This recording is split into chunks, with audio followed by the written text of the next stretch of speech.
तो last part में हमने देखा था कि उनका सूडो प्रैक्टिशनर एग्जाम शुरू हो गया था, लेकिन उसी बीच उस एरिया में हाउ बाई का अंकल एक गोल्डन क्रो का एग रख जाता है जो बड़ा होकर एक खतरनाक बीस्ट में बदल जाता है। तभी मैक्स गलती से उस क्रो के पास आ जाता है। अब आगे तो इस पार्ट की शुरुआत में पिछला इंस्ट्रक्टर एग्जाम रोकने को कहता है, पर डायरेक्टर इसके लिए मना कर देता है क्योंकि उसका मानना था कि ये गोल्डन क्रो हाल ही में अंडे से बाहर आया है, इसलिए इसका लेवल भी कम होगा, तो कैंडिडेट्स को इससे बचने का तरीका मालूम होना चाहिए। इस तरफ हम मैक्स को देखते हैं जो उस गोल्डन क्रो को देखकर उस पे अटैक करता है, लेकिन वो गोल्डन क्रो मैक्स को पीछे फेंक देता है। तो मैक्स उस क्रो की ओर अपनी स्वॉर्ड फेंकता है, लेकिन वो क्रो स्वॉर्ड से बच जाता है। तो मैक्स चालाकी से उस क्रो को मलबे में दबाकर उसका सर काट देता है। ये देखकर इंस्ट्रक्टर डायरेक्टर से कहता है कि अच्छा हुआ मैक्स ने सही समय पर अपनी तलवार फिर से उठा ली, नहीं तो उसे कुछ भी हो सकता था। ये सुन के डायरेक्टर वीडियो को ध्यान से देखता है और उसे पता चलता है कि मैक्स ने जानबूझकर अपनी स्पिरिचुअल पावर का इस्तेमाल करके स्वॉर्ड को साइड करा था ताकि वो उस बर्ड को आराम से पीछे से मार सके। आगे वो सभी कैंडिडेट्स वहाँ से बाहर आ जाते हैं, जहाँ उनमें से बहुत सारे कैंडिडेट्स घायल हो गए थे। अब एग्जामिनर रिजल्ट अनाउंस करता है, जिसमें वो बंदा जिसने मैक्स को चैलेंज करा था मैक्स से ज्यादा ईयर लेके आया था। ये जानकर मैक्स थोड़ा निराश हो जाता है, लेकिन उसे इस बात की खुशी भी थी कि वो एक सूडो प्रैक्टिशनर बन गया। आगे मैक्स घर पहुँच के ये बात अपने पेरेंट्स को भी बता देता है, जिसे सुनकर वो लोग बहुत खुश हो जाते हैं। अगले दिन मैक्स जिज्ञान हॉल जाता है, जहाँ उसे एक रोबो गर्ल मिलती है और उसे कहती है कि मैं आपकी पर्सनल असिस्टेंट हूँ और आप चाहे तो मुझसे जिज्ञान हॉल या किसी प्रैक्टिशनर के बारे में कोई भी इन्फॉर्मेशन ले सकते हैं। ये सुन के मैक्स उससे स्पिरिचुअल मास्टर के बारे में पूछता है, जिस पे रोबो गर्ल मैक्स को बताती है कि स्पिरिचुअल मास्टर दो तरीके के होते हैं। पहले वो स्पिरिचुअल मास्टर जो किसी भी वेपन को बिना टच किए कंट्रोल कर सकते हैं, और दूसरे वो मास्टर जो अपोनेंट के माइंड पर अटैक करते हैं। इसके बाद मैक्स रोबो गर्ल से टेक्निक बुक्स दिखाने को कहता है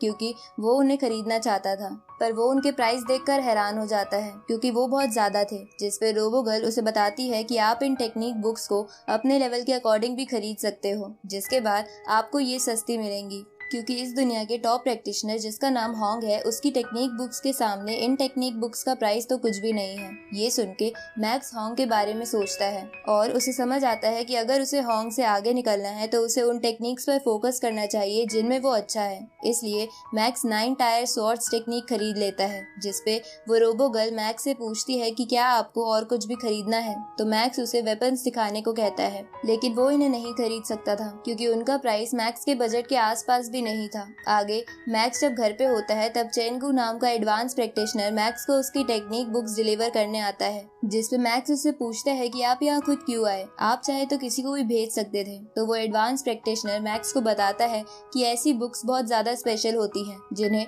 सभी लोग पाना चाहते हैं, इसलिए हम जिज्ञान हॉल के लोग किसी पे विश्वास नहीं करते। साथ ही तुम भी इन बुक्स को कॉपी या सेल नहीं कर सकते, वरना तुम्हें पनिशमेंट मिलेगी। इसके बाद वो एडवांस प्रैक्टिशनर मैक्स से कहता है कि मुझे पता चला है कि हाउ बाई नाम के लड़के की वजह से तुम्हें 1 महीने पहले जेल में बंद कर दिया गया था, और उसी के सिलसिले में हाउ बाई के अंकल जिज्ञान हॉल के थ्रू तुमसे मिलना चाहते हैं। ये सुनकर मैक्स उस अंकल से मिलने के लिए मान जाता है, जिसके बाद अगले दिन मैक्स वो एडवांस प्रैक्टिशनर, चीफ और इंस्ट्रक्टर हाउ बाई के अंकल से मिलते हैं, जहां हाउ बाई के अंकल उन सबसे कहते हैं कि मैक्स को ये सारी प्रॉब्लम्स मेरी वजह से फेस करनी पड़ी थी, इसलिए मैं ये मैटर खत्म करने के लिए मैक्स को $5 मिलियन दे सकता हूँ। जिसपे वो एडवांस प्रैक्टिशनर हंसते हुए उस अंकल से कहता है कि तुम्हें क्या लगता है मैक्स एक न्यू प्रैक्टिशनर है तो तुम उसे तंग कर सकते हो, पर मैक्स $5 मिलियन लेके ये मैटर क्लोज नहीं करेगा, बल्कि तुम्हें उसे $50 मिलियन देने होंगे। साथ ही हाउ बाई अपने घुटनों पे गिर के मैक्स के फादर से माफी मांगेगा।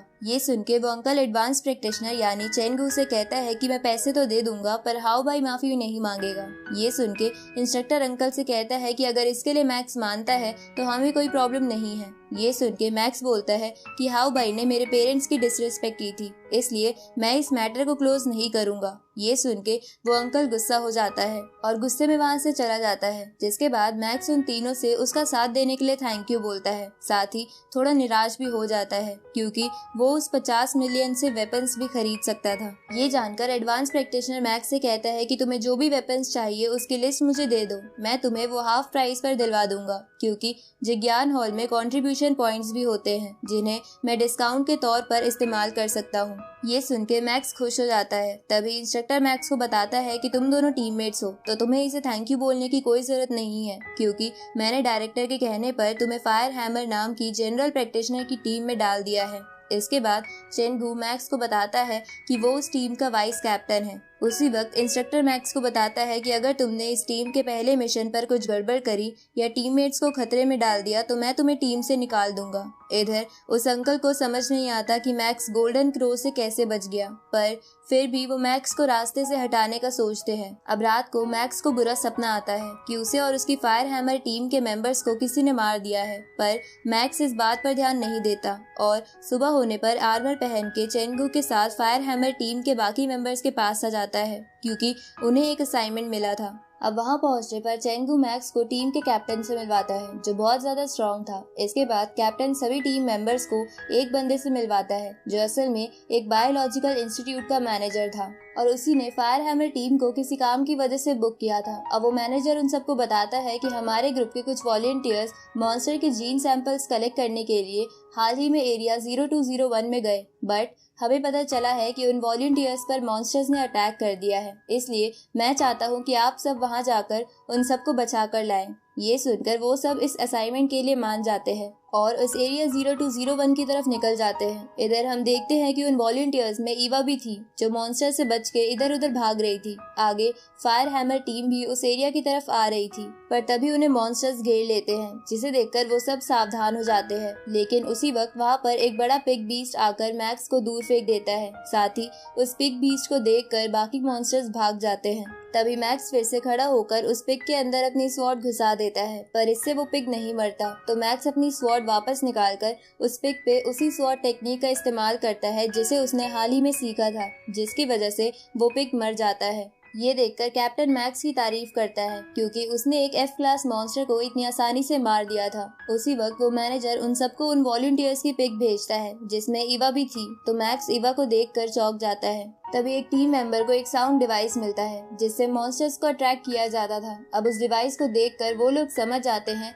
कि किसी ने जानबूझकर ये डिवाइस वॉलंटियर्स के आसपास लगाया था ताकि वो लोग मॉन्स्टर्स को एक जगह इकट्ठा कर सके और बाद में उनका शिकार कर सके। अब ये जानकर चेंगू को गुस्सा आता है कि ऐसा कौन कर सकता है, पर वो लोग उनके बारे में नहीं जानते थे, इसलिए वो लोग सावधानी से आगे बढ़ने लगते हैं। इस तरफ हम टीम टाइगर को देखते हैं जो वही टीम थी जो वॉलंटियर्स को सहारा बनाकर मॉन्स्टर्स को हंट कर रही थी, इसलिए ईवा उन लोगों से बच के इधर उधर छुप रही थी। दूसरी तरफ फायर हैमर टीम उस एरिया 0201 के मेन एंट्रेंस पर आ जाती है जहाँ से वो एरिया एक्चुअल में शुरू होता था। तभी उन्हें वो अंकल और उसका एक टीममेट दिखता है क्योंकि वो दोनों टाइगर टीम में थे। अब उन्हें देखकर चेंगू ताना देते हुए अंकल से पूछता है कि हाउ भाई कैसा है, क्योंकि हाउ भाई को पुलिस ने अरेस्ट कर लिया था, जिस पर वो अंकल कुछ नहीं कहता, पर वो समझ आता है कि वो लोग उस एरिया में वॉलंटियर्स को बचाने जा रहे हैं, इसलिए वो ये बात अपने कैप्टन को इन्फॉर्म कर देता है। आगे वो लोग उस एरिया में पहुंच जाते हैं जिन्हें वो टाइगर टीम भी देख लेती है। अब हैमर टीम इधर उधर वॉलंटियर्स को ढूंढने लगती है। तभी मैक्स को वहाँ ईवा की वॉच दिखती है।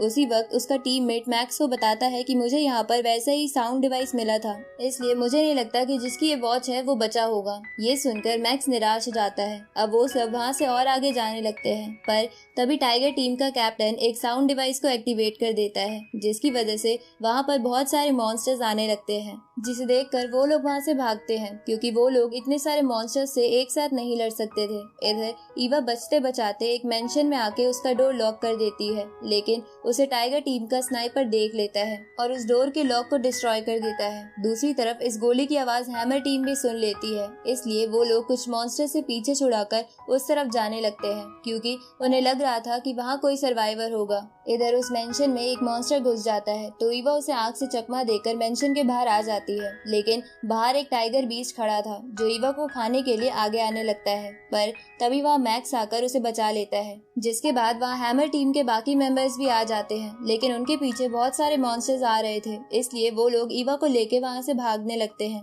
और इसी के साथ ये पार्ट यहीं खत्म होता है।